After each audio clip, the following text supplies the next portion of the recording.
Hello and welcome to the Can't Blue podcast. My name is Dan Rolinson. I still sound terrible. This is an absolute joke. I've been ill for over a week. I cannot shake this cold.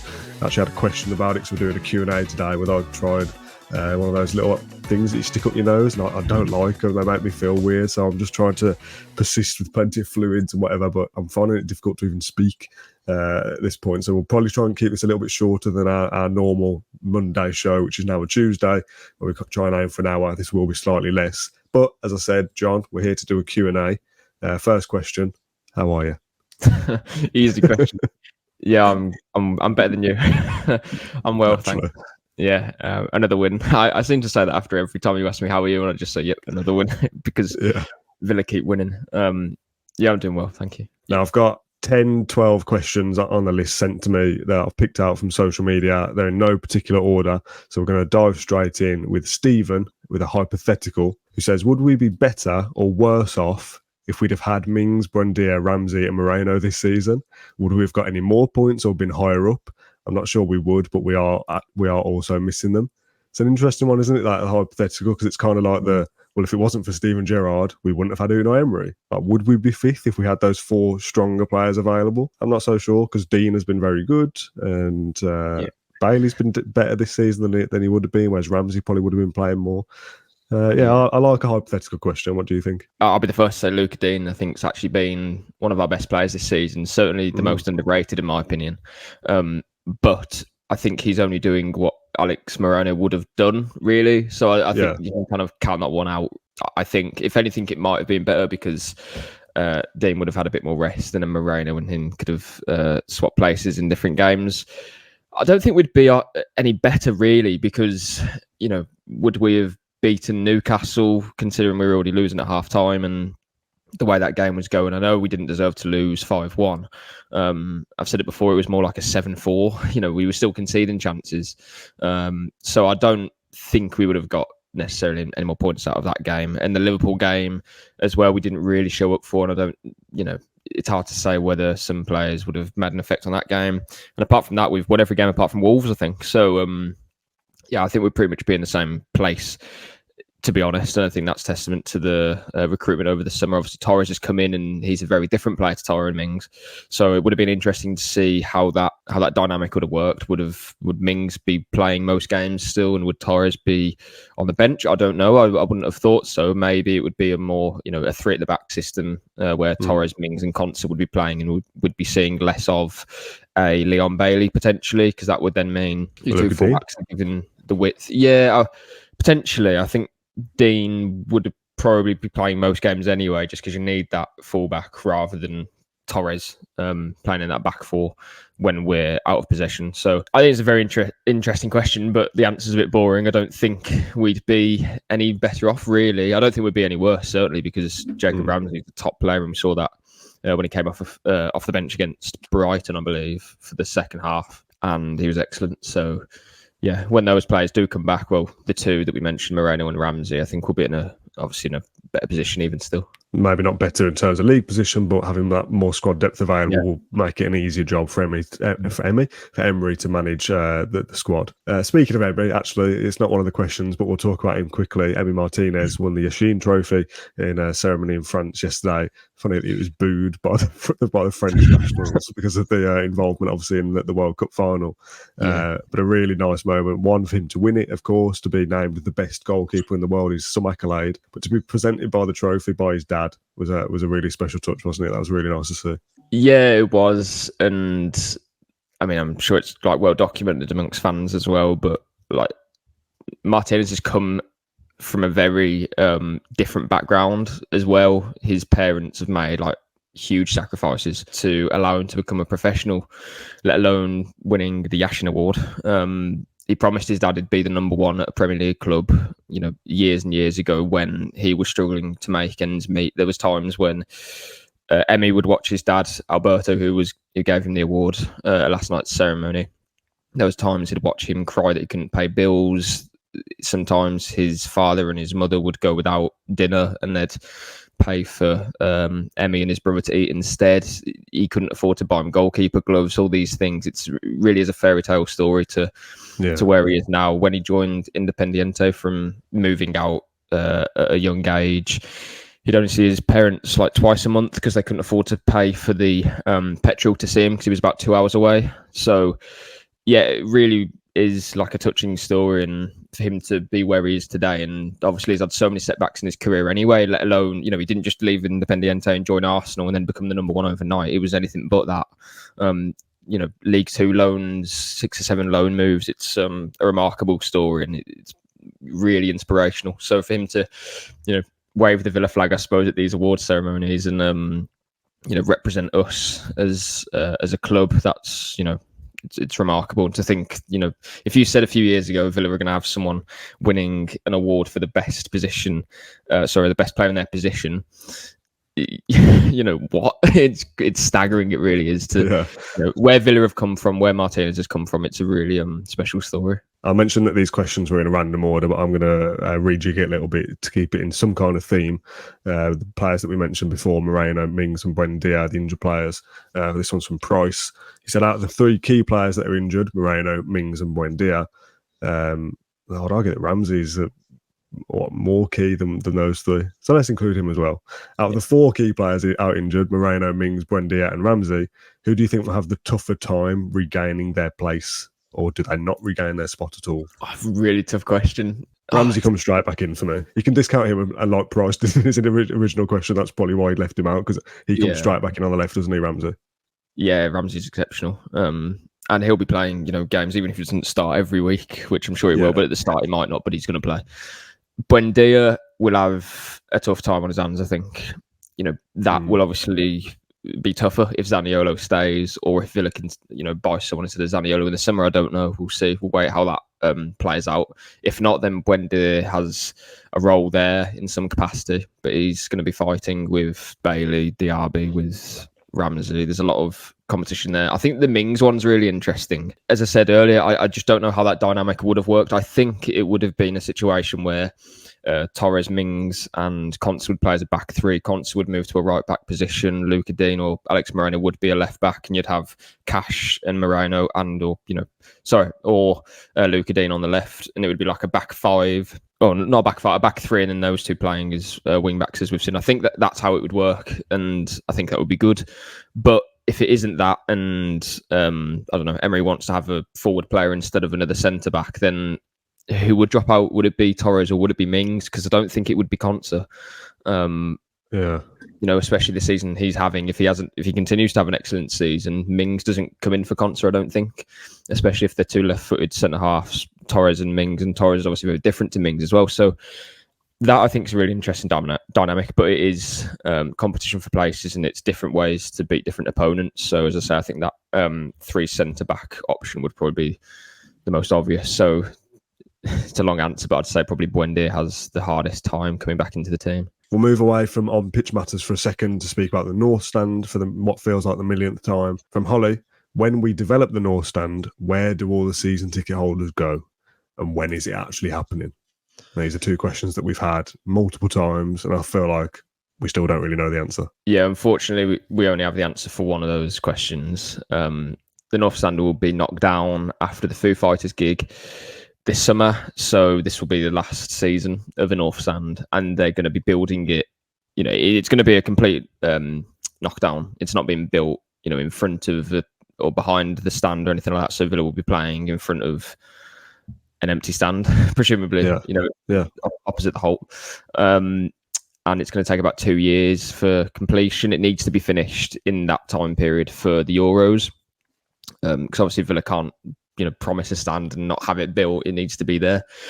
So 2 seasons it will be built within, and it's going to be knocked down in the summer. In terms of season ticket holders, where they're going to be relocated, I don't think that's been communicated by the club yet. That's something that we'll try and chase up, but it's going to have to come from the club first, that sort of information. That's obviously pretty crucial. I mean, I suppose the most obvious thing would just be to give North Stand season ticket holders a window to relocate within the stadium somewhere. I don't know. That is most obvious to me. I don't think you can just put them in put those fans in one section of the stadium, because then there will be a section of season ticket ticket holders, in that area as well. So it's to me, I think it's that would be most obvious idea, just to relocate somewhere for that season, then maybe the next season as well. But yeah, we're waiting for the club to kind of clarify that. They should do that. I don't know when, but hopefully relatively soon, because that's quite a big thing, isn't it? Do we know what the actual capacity is of the North Stand at the moment? Is it like 10,000-ish, less than? Yes, I don't know exactly, but that would probably be around that figure. I know they want to take it, more to add 7,300 seats, obviously to fill the gaps between Trinity and Doug Ellis, but I don't know exactly how many seats are in the North. That doesn't. I mean, the actual figure doesn't really matter. The thing I'm thinking of as a knock-on effect to the previous question is when Villa are playing those 2 seasons with an empty stand, it's a reduced capacity, isn't it? Those fans just don't get to stand in the space. There's X thousand of people that won't be there. Let's just say it's 10,000 for argument's sake of this podcast. Villa will be playing in front of a 32,000 capacity rather than 42,000 for 2 years. The North Stand is part of the atmosphere, isn't it? They're next to the away fans. They help build the atmosphere. Will that have any knock-on impact that won't be there? I mean, it's a shame that we won't have 42,000 for the Champions League nights, but very good. What can you do? No, genuinely, I think it is a bit of a shame that for 2 years we are not probably going to have that North Stand. I don't know when exactly it's going to be built by, but you're looking at pretty much both full seasons. Because these are such good times and stuff, you almost want it just to everything to be in place, everything perfect. And in a weird way, obviously that isn't going to be the case when one stand isn't there. So it will look strange for at least the first season. The second season, I don't know if the stand will be built and then they're just adding seats and doing different work. And like the Fulham stand, which is taking ages to be built, that was built for a few seasons and they took a long time to move in. Villa won't take that long to move into the stand because they can't, because of the Euros. It's going to be built within those 2 seasons. But yeah, I just don't know how exactly it's going to look. And I think feel as well, because it is weird just looking at an empty. Yeah. A building site is what it'll be for the majority of those 2 seasons until the final stages. And yeah, it will impact atmosphere as well. And hopefully not to the detriment of on-pitch matters, which we'll get back to now with the rest of the questions. From Dr. AVFC, who can stop Douglas Luiz winning player of the season again? That's a great question, isn't it? Is that good? I took that as a Premier League. Until he said again. Konsa, I can only think of one. Either Konsa or Watkins. If Watkins gets 20 Premier League goals, you could make an argument for him. But Douglas Luiz is so key, so crucial to the way we play that it feels like he's only getting better. And if he won it last year, how could he not win it this year? Yeah, I think we've given the 2 answers there. I think Watkins, if he gets about 20 goals, because that will just get a lot of votes. And Konsa, because I think he's excellent. Pau Torres won't probably win player of the season, but he'll be one of those that we'll look back on and think, why were we ever doubting him, sort of thing. And yeah, we were right to criticise him at the start, but I think we all knew that he'd improve and get better and kind of acclimatise. And I think he's doing that now, much better than what he was. So yeah, I think either Konsa or Watkins, but Luiz will be. Who's your player of the season at the moment? Should we say that? Because it is 10 games. That is a relatively good sample size. I'd say Luiz. I'd probably say Konsa. Just there isn't much in it between those 2. Yeah, no, that's fair. Here's a more tongue-in-cheek one, I think, from Simon, who says, "Is 5th the new 11th?" It does feel like that a little bit, doesn't it? That we're kind of stuck in 5th now, like we were with 11th last year. Yeah, I thought that actually. Over the weekend, I don't know what I was listening to. I think it was a different podcast or something like that. I can't remember. But they said, Villa won again, and we're still in 5th again. Like we're keeping on the coattails of Tottenham. We're still in 5th, but yeah, I'd much obviously rather be doing this than trying to get over Chelsea. And I don't know why we were even worrying about that. Chelsea have won like once, I think, in the whole year, which was against Luton. So it's crazy times that we're living in terms of Villa. But I do want to do a piece about the coefficient and 5th place and stuff like that, because if we're saying, we're still in 5th, if that is going to get Champions League, then yeah, great. I'd love to stay in 5th. It is likely that the Premier League that the Premier League would get the 5th place, but at the moment they don't. I think it's Germany. I think it was Turkey at one point. Yeah, it's kind of changing every now and again, and we need English clubs to be doing well in that competition, which is something that I'm not too comfortable with. But if it's all European competitions, isn't it? It's not just the Champions League. Yeah. So if Villa obviously do well in the Conference League, that will go a long way to making fifth become the Champions League as well. Imagine that Villa win the Conference League is great in itself, and they finish fifth, and because they got in the Conference League final, it makes fifth the Champions League. That'd be good, wouldn't it? That Conference League final would have massive weighting if that's the case. To win a trophy, trying to get into the Europa League. Oh, sorry, if we're in fifth, the Champions League. Oh, yeah, huge pressure on that. Yeah. But we'll find that out about the coefficient and what's going to happen and stuff like that, because it's a bit confusing. Villafano7 says, my question is, what's stopping us from finishing top 5 and getting into the Champions League? Now, the easy answer to that is about 6 other teams. I think we can do it. I genuinely think we can finish in the top 5. The thing that will stop us is European football. I know it's a very boring answer, but, and I've said this for a while, I don't care what other teams are doing. Like, Emery always says, there's 7 contenders, we're not one of them. And yes, that's true, because those 7 teams at the start of the season would have been, in the betting odds as most likely to finish in the top 7. So that's what is, kind of getting at. But Villa are better than Man United. They're better than Chelsea. They're better than other teams at the moment. I know they lost to Newcastle, but what are we, 5 points ahead of them, I think? Yeah. And I think we probably had a harder set of fixtures. 3 points were from us as well. Yeah, exactly. We have to play them at home. So it's European football for me that's going to stop us, because I think if the league season, if we had no other commitments, like Tottenham, for example, I think that we could definitely get it. But I just keep saying that if we get to a quarter-final or a semi-final in March, that sort of time of the season, what are we going to prioritise? Because I don't think we can, at that point when everyone's played so many games already in the campaign, can we field that starting 11 on a Sunday to Thursday every week for about 4 or 5 weeks? I'm not sure if we can. There's going to be a lot of pressure as well. We saw last season, we lost at Wolves, lost at United. I don't think that was pressure, because then we, got back in the saddle and managed to get over the line to get 7th. But we just don't know how this team's going to react. I think at the moment we're doing so well, but there will come a time, as I said in the previous podcast, where Ollie Watkins keeps hitting the bar again and he gets really unlucky not scoring. We'll get an injury, we'll get a red card in a game. All these things at the moment, it's going so well. Villa won't win every game 4-1 or 3-1, 5-1, that sort of thing. There will be a point in the campaign where we struggle to score, things like that. So let's just see how we react. And I think Emery's absolutely right not to kind of get dragged into the kind of talk of, can Villa get top 4, top 5, whatever it may be. He was even asked the other week about title charge, stuff like that. So it's quite mental. We're 10 games in, and there's a long way to go still. I just think the European campaign, when it gets into the really busy part of the season next year, that's when we'll know if Villa can do it or not, I think. Yeah, I agree with everything you said. The only thing I would counter that with is that, when you say things that could happen, like, we go on a streak of not scoring, or a silly red card or penalty or whatever goes your way and you lose a game that you thought you might win. Those things will happen to the sides around us over the course of the season as well. What I think is interesting is that the top 7, roughly, that are going for it this season is the same that were going for it last season. So they've all got to compete with the holes of European football as well. Brighton, West Ham, Newcastle, obviously the traditional guys of Man United, Man City, they're kind of a level above anyway.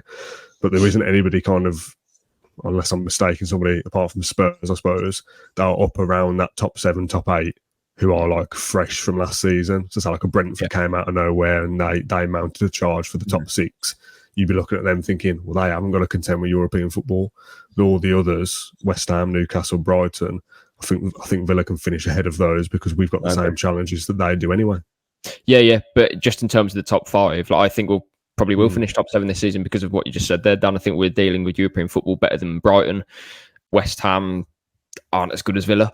I'm sure we'll finish above them again. And you're looking at the top 4 as it is at the moment. That's going to be very hard to sort of dislodge Liverpool, Tottenham, City and Arsenal. That's, if Villa are to do that, then fair play. But then you've got United and Newcastle who are just behind them as well, and you don't know how they're going to react to being knocked out in the Champions League. I presume Newcastle won't go too far. United might not even get out of the group. So I think those two teams are the ones that are going to, if Villa aren't going to make it into the top 5, one of those teams will finish above them. So I think that's the competition there. I agree with you. I think Villa will finish above West Ham, Chelsea, Brighton, those teams. Below that, talking about like Brentford. Not what I'm thinking about, yeah. No, exactly. So Villa, I mean, it's quite remarkable really how we're in that bracket now. We're not even thinking about, just finishing the top half or stuff like that. At the start of the season, I said I'd take a Conference League win and top half of the table, just because I thought some teams would start to click into gear again, like a Chelsea. Brighton would go against stuff like that. But at the moment, they're showing no signs of it. And Villa, to be fair to them, are doing the opposite. They're showing that they can go to another level. I think European football will probably finish in the top 7 this season, judged on the start we've had. But top 5, that won't be decided, obviously, until the end. But I don't think we can really have a calculated look at it until March or April, because there's still so many games to play then. Yeah, I think that's a fair assessment. There's 2 here that are kind of the same nature, but I will separate them. Firstly, from Julie, who says, is there such thing as a disappointing win?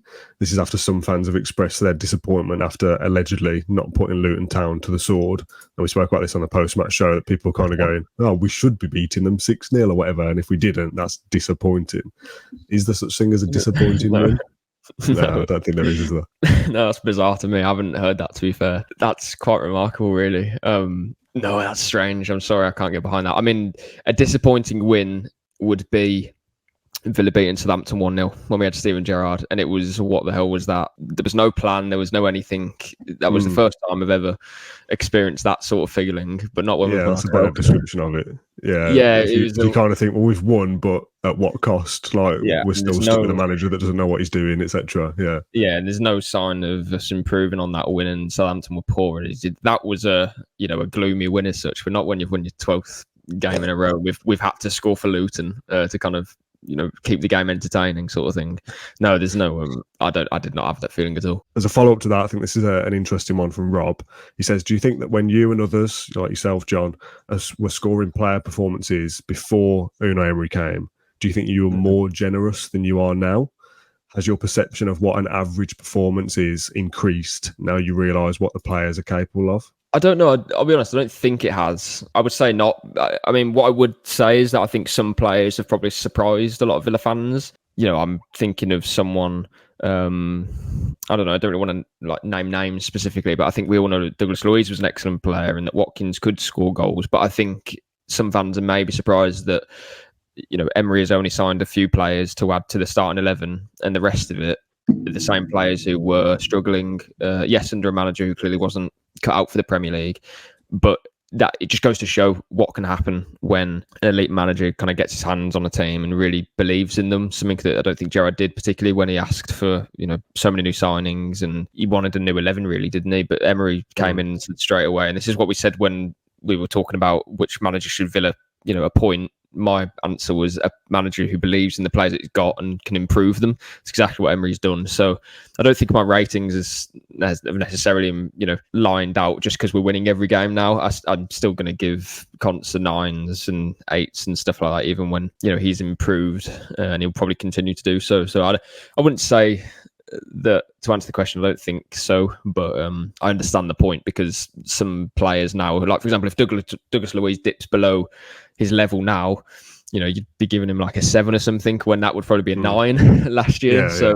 But that I don't know. I think that's just testament to how well the players have taken on board what Emery has asked of them. Matty Cash in the mix zone on Sunday after the win over Luton, he said that Emery, once they come in and they do their debriefs, the post-match debriefs and analysis in the the morning after in the kind of like the cinema room, he said that usually makes victories basically seem like defeats. That's how it feels, because he's so detailed, and he's so intense with the performances. Like you beat Luton 3-1, you barely get out of first gear, you give them the goal pretty much, and no doubt for 2 hours he's going to be going on about all different tactics and things like that, which is interesting. So there is such thing as a disappointing win if you're an Emery. Yeah, exactly that. Yeah, that should have been the segue into the Matty Cash coach there too. Yeah, Emery. Every defeat for Emery is disappointing.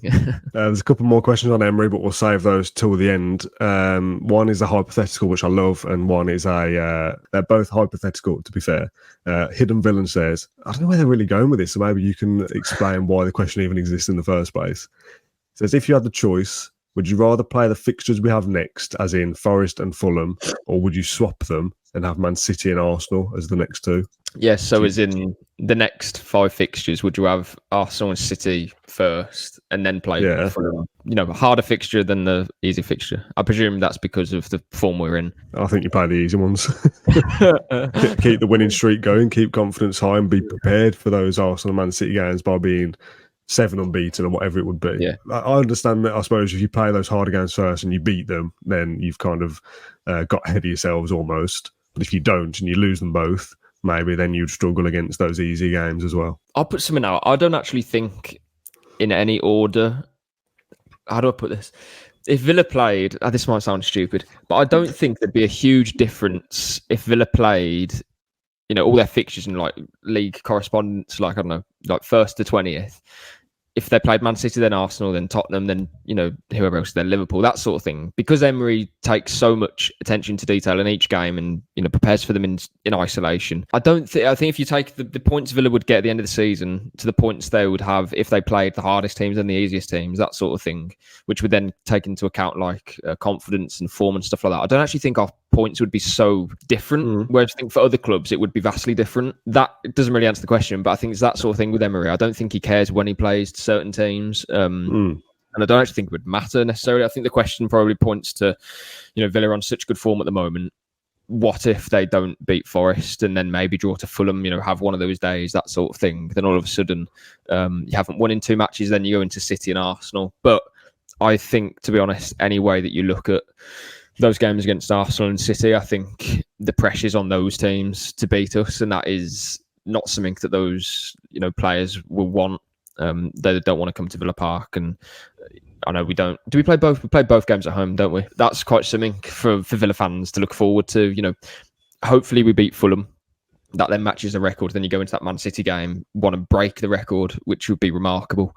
And obviously, if we don't manage to do it, then you're going to go into that Arsenal game wanting to win just to get back to winning ways, because it will feel weird if we don't win a game, even though it's Man City. So I'm looking forward to those 2 games. And obviously, we have Forest and Fulham before games, which Villa will hope to win. Obviously, there's Tottenham in between that as well, which is going to be a really good yardstick of where we are, and Bournemouth, I think, in that run as well. So the next, 5 games coming up? Maybe 6. 6. 6. The next 6, I think that will give us a really good indication of where we are in terms of playing the top teams as well. We've played a few of them, and we've obviously lost to Newcastle. We've lost to Liverpool, both away games. We've played a couple of good teams at home. But, your Tottenhams, Man City, Arsenal, we know that they're going to be up at the top of the table, I think, at the end of the season. I feel like we keep saying that though, like, let's see where we are in 4 games, let's see where we are in 6. That'll be a real yardstick, and to me that's a positive, because you kind of never take chance to take stock of what you've already achieved. A month ago we'd have said, well, let's just get through the next month. You've got Brighton at home, very difficult, West Ham at home, difficult, tricky European games in there as well. We beat Mostar, beat Brighton, beat West Ham, beat Alkmaar, beat Luton, and you go, oh, well, let's see where the next 6 games are. It's like, no, we're good now. Like, that's the yardstick of where Villa have come. We can now look forward to those games, to Fulham and Forest, and think, well, they're beatable. Let's keep that record going. Man City and Arsenal at home, there's nothing to fear here. Like, Villa are very good, and they should be looking at us on that fixture list and think, oh, that's difficult for us. Like, we can't slip up in the title race. Going to Villa Park's difficult. So that's exactly where I want us to be. So bring them on, is what I say. Yeah, I do agree, Dan. It just... there's every chance that Villa could lose those games, and they're excellent teams in their own right. And if you do lose those 3, then suddenly I think you get people questioning, "Oh, well, will we get Europe?" and stuff like that. So I don't want to kind of put a downer on it at all. But those games, that's really what we're looking at now. And that, again, it's testament of how well we've done, that we can kind of put aside Brighton at home and think, well, we should be beating that team now. We've proved it. But now, if we want to get to the next level and qualify in the top 4 and the top 5. Home games against the teams in the top 4, those are games that you need to be competitive in as well. So hopefully we will be. And if they are, then what are you, 16 games into the season? Still a long way to go. But then you've got the confidence of, look what we've just done in the last 16 games. If we do that again, there's no reason why we can't get top 4 and top 5. This one's from John, who says, what positions need to be strengthened for Villa to be a consistent top 4 side into the future? For me, a top-class young wing-back to compete with Matty Cash. Stronger bench options, including another quick striker, and we need to bring through Wilson from the academy. He looks like he'll be a star. I feel like we answer this question a lot about what Villa need into the future, and backup goalkeeper, options at right back are the obvious answers. Nothing's changed, has it? We haven't had a transfer window since the last time we were asked this question. Just on the Wilson thing, though, I suppose he's kind of the next one that people are looking to from the academy to be somebody that breaks through. Would that be fair, do you think? Yeah, he's scoring a hatful of goals this season. Yeah. He's a goal scorer. I've watched him a few times. I watched him score a hat-trick against Brentford. FA Youth Cup last season. I missed the Argentina-Holland game in the World Cup for that, which was obviously a really good game. Yeah, it was 5-0 to Villa against Brentford, and Wilson scored a hat-trick. One of the goals he scored, it was like a really tight angle, and he just lobs the keeper. It was like Drogba against Hull. I don't know if you remember that goal. It was like 2009. It was similar to that. He turns 18 next month, and Villa want to tie him down to a new contract. So, yeah, really promising talent. And he was called up to the under-21s for Scotland last month. Or was it the month before? I think it was last month. So, yeah, really good player. He's a poacher. He's a goal scorer. So, yeah, player that joined Villa after he left Rangers 2 years ago now, I believe. Or was it last year? So I'm getting my dates mixed up, but it was July 2022 he joined Villa. So last year. And in terms of the question about players that Villa need to strengthen, I think wherever Emery wants to strengthen. Yeah. Last January, we didn't think that a left back would have transformed Villa as the way that Alex Moreno did. And that's the first player he bought for 13 million. And he's now 30, I think, which, is fine, but it's not the positional player that you would have thought Villa would have gone after, but Emery did. So I don't want to sound stupid and say something that he doesn't, that he won't want to do, but I think a right back would probably make sense because Villa are light in that area. I think defensive midfield as well. Don't think Dendoncker has a future at Villa, if I'm being totally honest. We need someone to back up Kamara because if he's injured for any period of time, which last season he was. I know there were impact injuries, but again, that's something that can happen this season. If he misses 5 or 6 games, that's an issue because you need someone to hold the fort. That not many players in our team can do that. I don't think Tielemans is a very different player to Kamara, so I think a defensive-minded midfielder as well is something that is needed quite probably in January, to be honest. What about Tim Irabunam? Tim, I think, is a very good player, and I don't know if Emery trusts him yet to play in the Premier League, so we'll see what happens in January. I wouldn't be surprised if he went out on loan again in the Championship, and what's going to happen in the summer, I don't know, because obviously we've seen Villa make money off youth player sales and with buybacks. That was their strategy to kind of balance FFP rather than selling a first team player for 50, 60 million. So yeah, we'll see what happens in the summer with Tim, but I think he needs to be playing football now because he had a relatively good season at QPR last term and he hasn't played this season. So he needs to play football, I think, after January. Whether it's the legendary Lionesses, grassroots or expert analysis of the women's leagues, Women's Football News has it all covered. A brand new monthly magazine packed with news, interviews and expert opinion. Don't miss Women's Football News. Pick up a copy today from participating retailers. Women's football is here to stay, and so are we. 2 final questions to end this shorter show. Let's go with Rich. Rich says, a lot of comparisons are being made to great Villa teams of the past. Which player or players from past great Villa teams do you think would fit in well to the current side and Emery's system? I think Emery's system, obviously, we will sign players in the future that fit into Emery's system and we'll kind of see it after the fact, if that makes sense. Like Diaby has come in to play that specific role. You mentioned Moreno coming in and like transforming the way we play. So we might sign somebody and think, oh, I'm not quite sure. And then Emery will have a plan for that player. So I could pluck out and say, oh, Paul Merson would be great. But would Emery work him into this side? Like, would that actually work? Like his system is like such an actual thing. I don't think it's as simple as just going, oh, this player is good. I'll just drop him in and it'll work. But that's a cop-out answer. So I'll try and think of somebody. I don't know. We've obviously had some great players in years gone by. We talked about like what we're lacking, but that doesn't make it any easier for me to pick somebody. No, I hate these questions too because we're a certain age and don't want to. That's also true. Disrespectful. What I would say just on that is that Emery has his system, but he also accommodates players and will adapt to that. If that makes sense, like no one expected him really to be playing 3 centre backs, over the pre-season and into now. Yeah. When he first came, we all thought, oh, it's a 4-2-3-1 because that's what Aaron Danks did, that sort of thing. And yes, he can play that way as he did with Seville. But that isn't the way that he's playing with Villa. So it's what does he have and how does he put that on the pitch to get the best performance, rather than a Steven Gerrard 4-3-3, like dead set on that with 2 like 10s moving inside. Well, that's not going to work for these players, so don't do it. That's what the opposite of Emery. So continue, Dan. Which is the player that you? I'm going to be very different for a change, and like you said, we are of a certain age. You're certainly younger than me, though. But our success of Villa is the O'Neill era and the Dean Smith Championship season. So Nigel Rio-Coker. I don't want to be so obvious to just be like, "Oh, Benteke was good. Let's put him in." So I'm going to do something totally different that I never do, and pick somebody I've never seen play but I've heard great things about, and just say Brian Little. Because he probably doesn't get any kind of representation when we're talking about like best 11s and stuff for some reason. And I've never seen him play, so I can't say with anything, okay, he's the best player I've ever seen at Villa. But to have some kind of different representation, let's just stick Brian Little into Emery's side and pray that works. Who does he replace? Oh, don't ask me that. I don't know. He's one of our best ever players, John, so anybody. Yeah.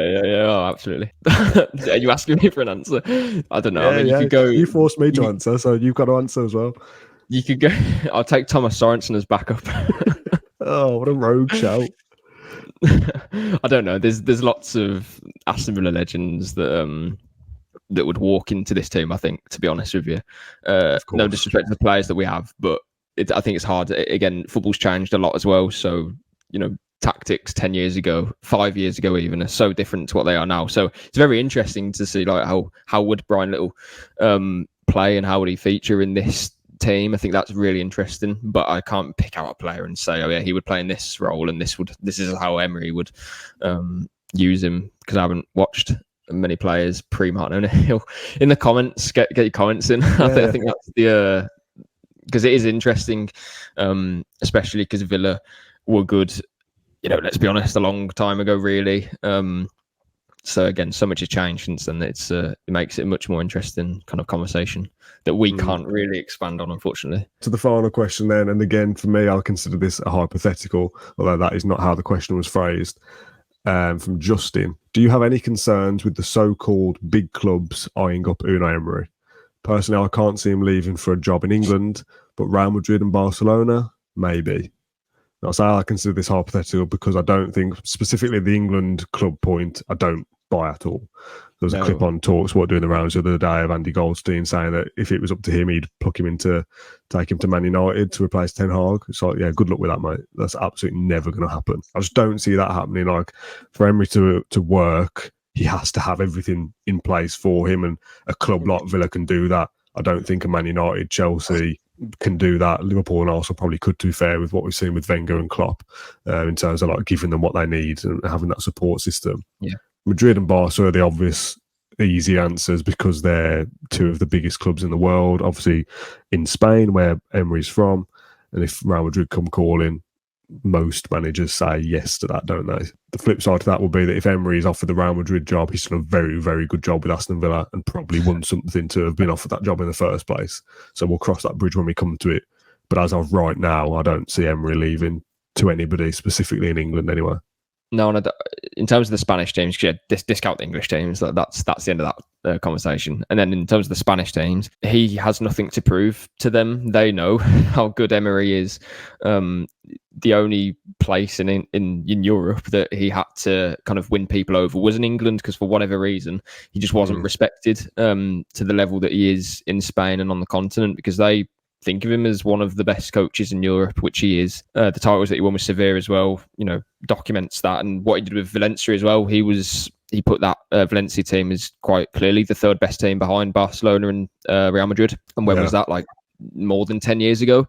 So in that time period, if Madrid or Barcelona wanted a manager, I'm sure they would have at some point looked at Emery, and he hasn't gone there. And as far as I'm aware, I don't think there was ever discussions about him going there as well. So I think if he does a good job at Villa, firstly, that will be over the course of years. So, a manager's cycle is, if you do a good job at a club, what are you're there for about 5 years or something like that. I know Guardiola kind of will probably, has gone over that, but that's because he's, Man City can't get a better manager than him, and he has unlimited funds there, that sort of thing.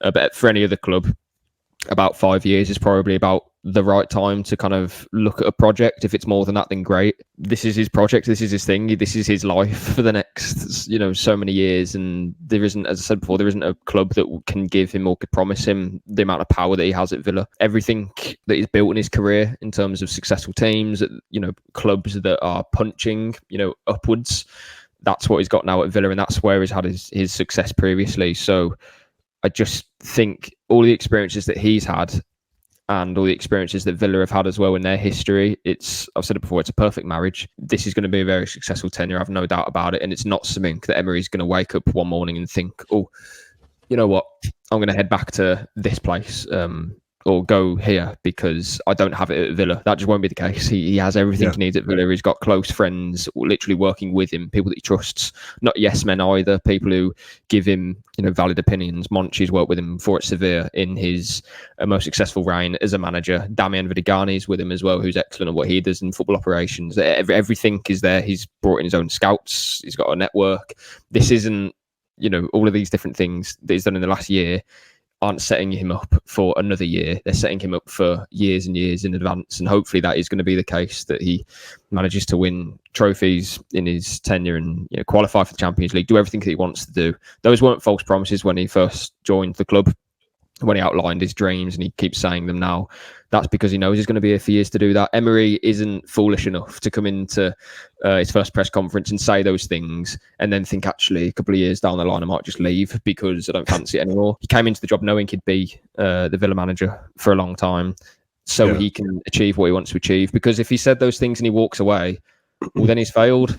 And that's not something that Emery is going to deal with. He wants to succeed and he will not deal with failure well. So, it's only positive for Villa, and I see absolutely no reason why anyone should worry about that kind of conversation in the background. And that's a great way to end this Q&A. I really enjoyed this one, John. Some really good, thought-provoking questions. And this is why we like doing a Q&A every so often, because it brings up... Got a shout out before we go. Okay, go on, shout out quickly. Rich from Worcester. Thanks for the support. I saw Rich in New Street, actually, going to the game against Luton. He collared me. So, thanks, Rich, for the support. Thank you. Lovely stuff. Worcester's nearby me as well. I went for a day out in Worcester not long ago. Very, very lovely place. Is it a city? Not sure. Anyway, thank you very much for watching. I was going to say, it is Worcester City, isn't it? I think. It is Worcester City, It is, of course. Anyway, thank you very much for watching this Q&A on the Claret Blue YouTube channel. If you're listening on Spotify or whatever podcast platform you use, give us a 5-star review. John, thank you very much for joining me on your day off. Very much appreciated. It's Halloween today as this goes out. It's a spooky season.